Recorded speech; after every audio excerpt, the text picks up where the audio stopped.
It's about my hometown, about my community, the one I was brought up with. So it was a personal and a compelling story to tell. At the height of his career, Sting seemed to have it all. He wasn't just a rock star, he was a cultural icon. His music filled arenas packed with screaming fans, his face appeared on glossy magazine covers, and his songs topped the charts. In countries all over the world. He had fame, fortune, and a beautiful family that seemed to complete the picture of a perfect life. From the outside, it looked like nothing could touch him. But behind the glitter of success, one decision would shake that carefully built image to its core. What started as a private spark turned into a firestorm that no one could ignore, unraveling friendships, shattering public trust, and threatening to take away the one thing he valued most. The world knew him as a legend. But who was the woman at the center of this storm, and why would Sting risk everything for her? It's easy to look back at Sting's success and imagine it as a golden road without obstacles. After all, his voice became one of the most recognizable sounds of an era, carrying ballads that played at weddings, breakup songs that echoed through bedrooms, and anthems that pulsed through late-night radio. To many, his journey seemed almost effortless, as though destiny had simply chosen him to be a star. But the truth was far more complicated.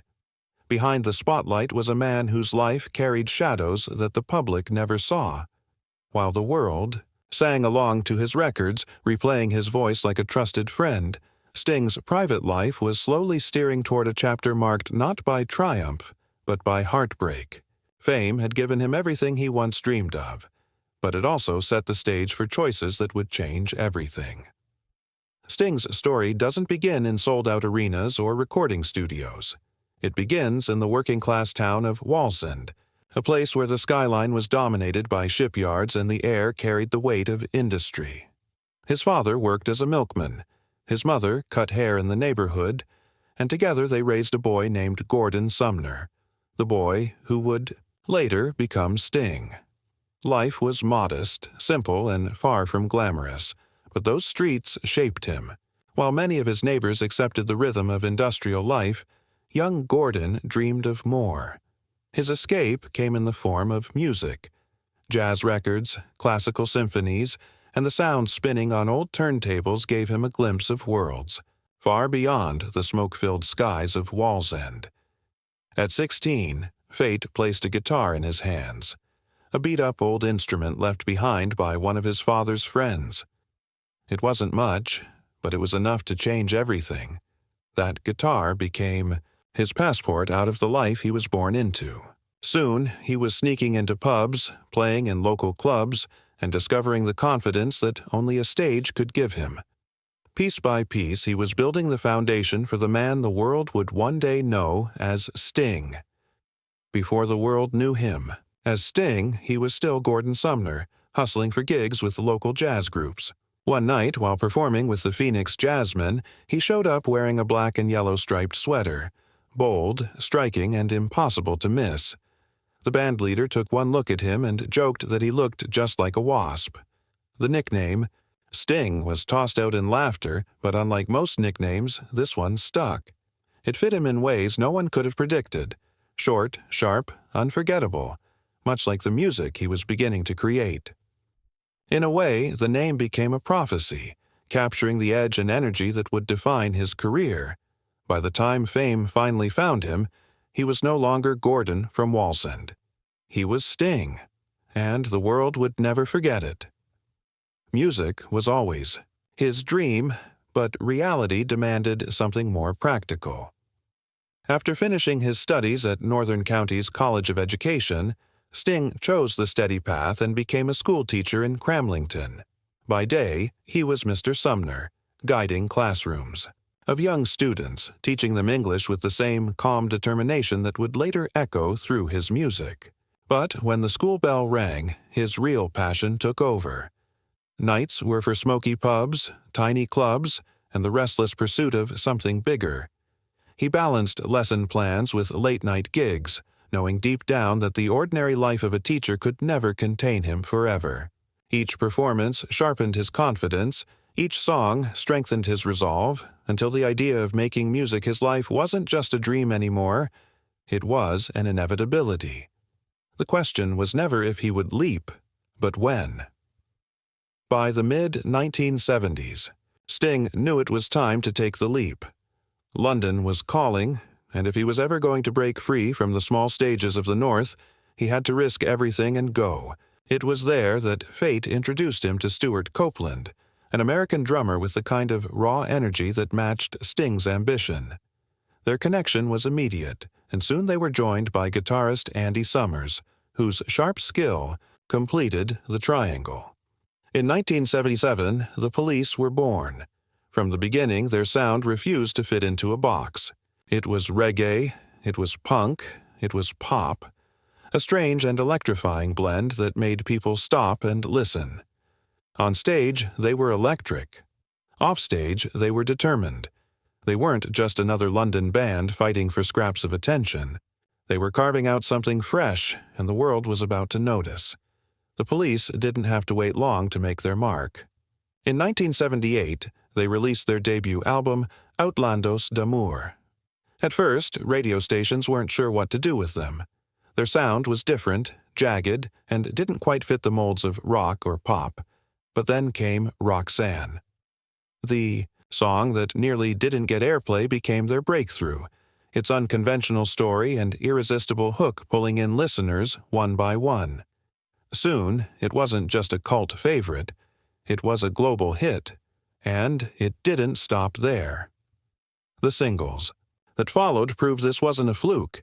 Each track carried something unique, elevated by Sting's voice. A voice that could be tender and vulnerable in one verse, then cut sharp and commanding in the next. It was a sound audiences couldn't forget. The Police were no longer outsiders. They were climbing the charts, and the climb was only just beginning. Success came fast, but it didn't come without friction. The Police had a reputation for being as volatile as they were talented. Sting, Stuart Copeland, and Andy Summers were three strong personalities crammed into one band, and the clashes were constant. Arguments erupted in studios, on tour buses, even backstage before shows. But strangely, that very tension seemed to feed their creativity. Out of the chaos came brilliance. By 1983, they had reached the very top with their album Synchronicity. It wasn't just a success, it was a cultural explosion. The record soared up the charts, and with it came a song that would define an era. Every Breath You Take. To casual listeners, it sounded like a love song, romantic and haunting. But beneath the surface, the lyrics revealed something darker, more obsessive, a reflection of Sting's complicated worldview. The single became a phenomenon, dominating radio, winning Grammy Awards, and turning the Police into one of the biggest bands on the planet. In that moment, they weren't just successful musicians, they were legends. By the mid-1980s, Sting wasn't just the frontman of the Police. He was a global icon. His face was everywhere, from glossy magazine covers to television specials. Stadiums filled with tens of thousands of fans who came not just to hear his music, but to witness the presence he carried on stage. Critics praised him as one of the finest songwriters of his generation, and fans embraced his songs as the soundtrack to their lives. On the surface, it seemed he had achieved the kind of life most people only dream about: wealth, fame, respect, and a place cemented in music history. But behind the curtain of success, cracks had begun to form. The pressure of fame, the constant touring, and the creative tensions all weighed heavily on his personal world. While the headlines celebrated his triumphs, his private life was unraveling quietly. The fractures were still hidden from public view, but they were there, and soon they would burst into the open, revealing a story of betrayal, heartbreak, and a forbidden love that would change everything. Long before the tabloids began circling his private life, Sting's world was anchored by a woman named Frances Tomelty. To many fans, her name is barely known, but in Sting's story, she was the first great love. Their paths crossed in 1974, not in the glamorous halls of the music industry, but on the stage of a small theater production called Rock Nativity. It was a modern retelling of the biblical story, and Sting had taken on a role as part of the cast. Frances, an accomplished Irish actress from a respected artistic family, played the Virgin Mary. What began as two actors working side by side quickly deepened into something much more personal. For Sting, still years away from superstardom, Frances brought stability, love, and a grounding presence that balanced the chaos of his rising ambitions. Together, they built a life far from the glare of fame, a life that gave him comfort before the world demanded all of him. But as the years passed, and as Sting's fame grew larger than either of them could have imagined, that once solid foundation would be tested in ways neither of them could have foreseen. For a time, Frances Tomelty and Sting seemed inseparable. They built a quiet life together, far from the spotlight that was slowly beginning to follow him. But fame has a way of complicating everything, and as Sting's career with the police exploded, the demands on his time and the pressure of constant attention began to seep into their marriage. Then came Trudy Styler. Frances's close friend and neighbor, Trudy was also an actress, someone who moved in the same creative circles as Sting and Frances. At first, she was simply part of their world, a trusted presence. But over time, something changed. What began as casual conversations and shared artistic passions grew into something deeper, something neither of them could ignore. Sting once admitted that falling in love with Trudy while still married to Frances was one of the most painful and complicated chapters of his life, a situation filled with guilt, secrecy, and desire. It wasn't just an affair, it was a shift in the very center of his world, one that would eventually explode into public view. It wasn't long before the secret became impossible to hide. Sting and Trudy's connection, once quiet and carefully guarded, began to spill into the open. For Frances Tomelty, the betrayal cut twice as deep. Not only was she losing her husband, but the woman at the center of it all was someone she had considered a friend. When the truth surfaced, it spread like wildfire through both personal circles and the public eye. The press wasted no time painting the story as a scandal, and the betrayal captured headlines with the kind of intensity usually reserved for rock and roll excess. For a man whose songs had become synonymous with longing and devotion, the irony was not lost on fans who felt blindsided. Sting's marriage to Frances unraveled under the glare of that scrutiny, leaving behind heartbreak, fractured friendships, and a very public wound that threatened to overshadow everything he had built. What made it even more painful was the intimacy of it all. This wasn't a distant affair with someone from another world. This was personal, tangled in trust, and it shattered the life Frances and Sting had once imagined together. The fallout was immediate and merciless. In the tabloids, Sting was no longer the genius frontman or poetic songwriter. He was the man who had betrayed his wife with her best friend. Headlines screamed betrayal, gossip columns tore apart every detail, and the very same public that had once adored him now turned with suspicion. For a musician who had built a reputation on raw honesty and emotional depth, the scandal was a wound that critics eagerly picked apart. Frances, dignified and private, withdrew from the chaos, while Sting was left to face a storm of judgment that threatened to eclipse his music. And yet, in the middle of it all, he didn't retreat. Instead, he clung to his relationship with Trudy, determined not to let the backlash dictate his heart.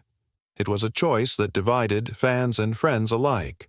Some saw it as unforgivable betrayal, others as proof that even legends were human, flawed, impulsive, and vulnerable to love in all its messy complexity. The scandal was bigger than just a marriage ending. It was the moment Sting's carefully polished image cracked, revealing a man whose personal choices were as complicated as the lyrics he sang. As the scandal swirled and his personal life became headline fodder, Sting found himself at a crossroads. The police had reached unimaginable heights. Synchronicity had made them one of the biggest bands in the world, and their tours sold out stadiums across continents. But inside the band, tensions had reached a breaking point. The constant clashes, the creative battles, and the weight of global fame made it clear that something had to give. Add to that the intense scrutiny of his private life, and the stage that once felt like freedom began to feel like a cage. In 1984, Sting made a bold decision. He walked away from the police at the very peak of their success. To the outside world, it seemed like madness.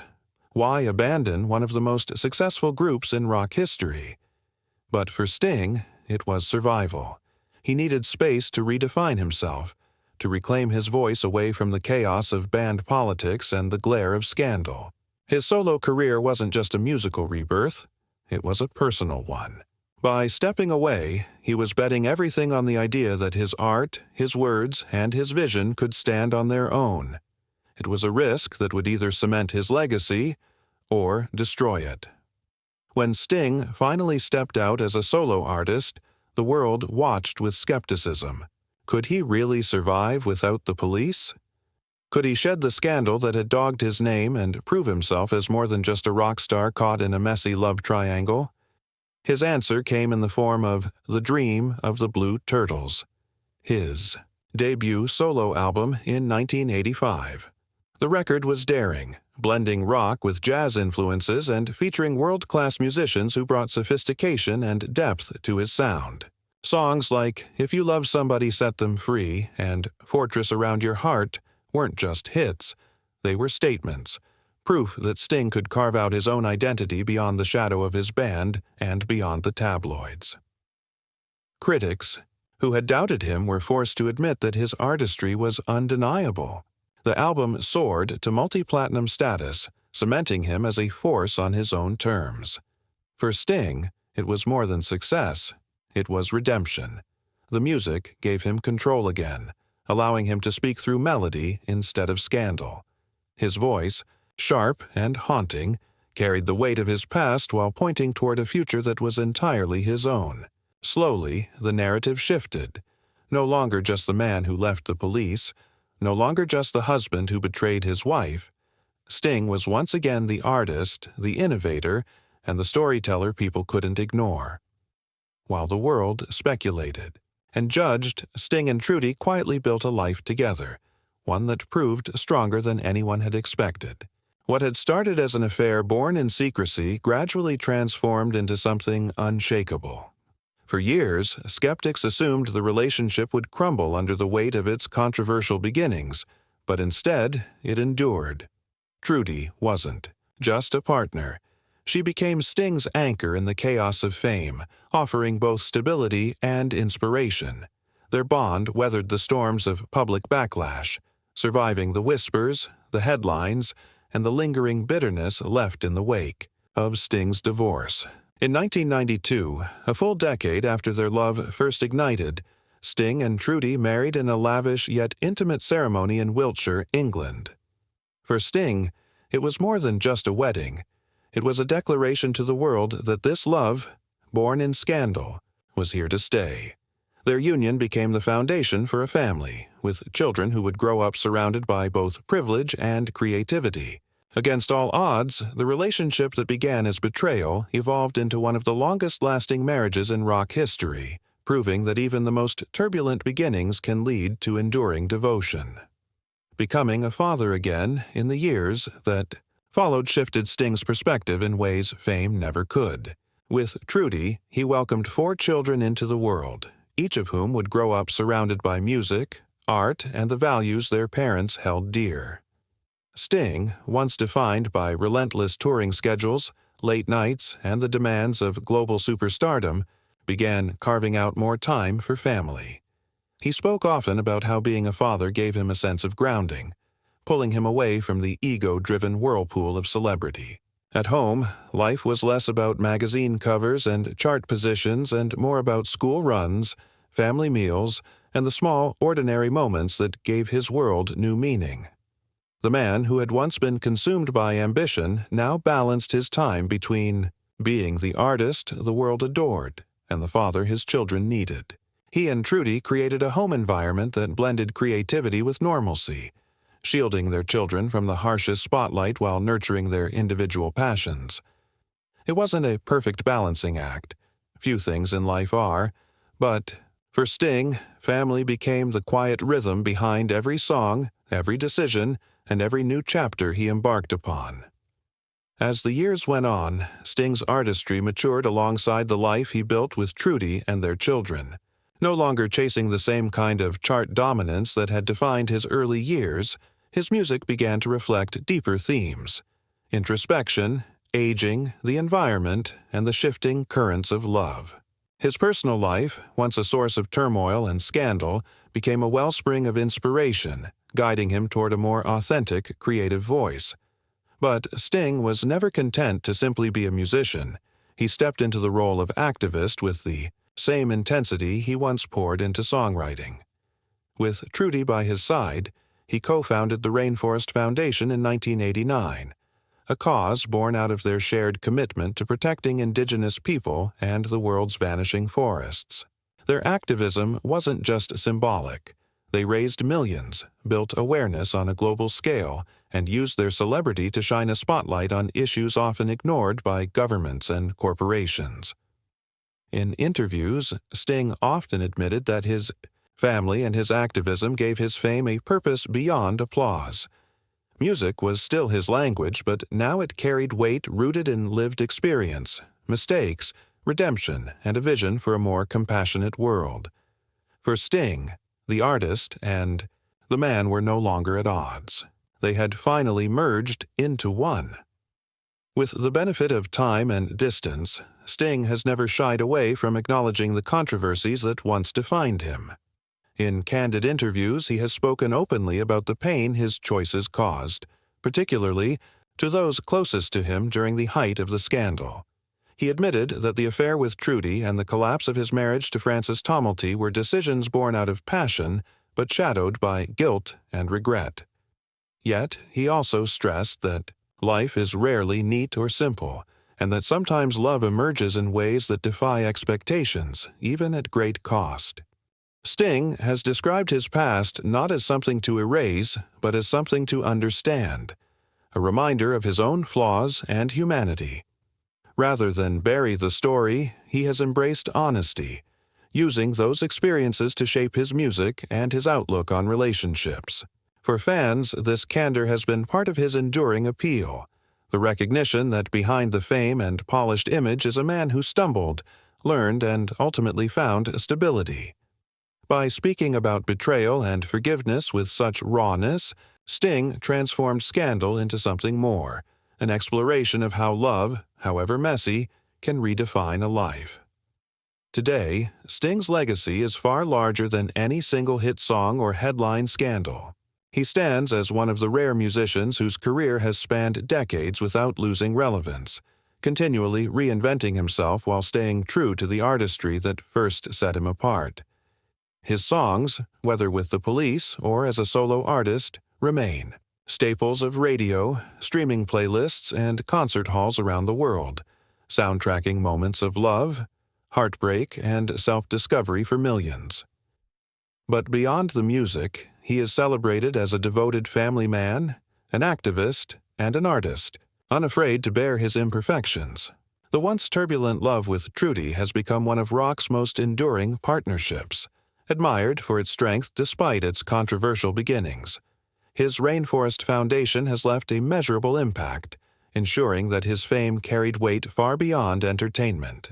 And, perhaps most importantly, Sting has come to embody the idea that legacies are not built on perfection, but on resilience, growth, and the courage to confront one's past.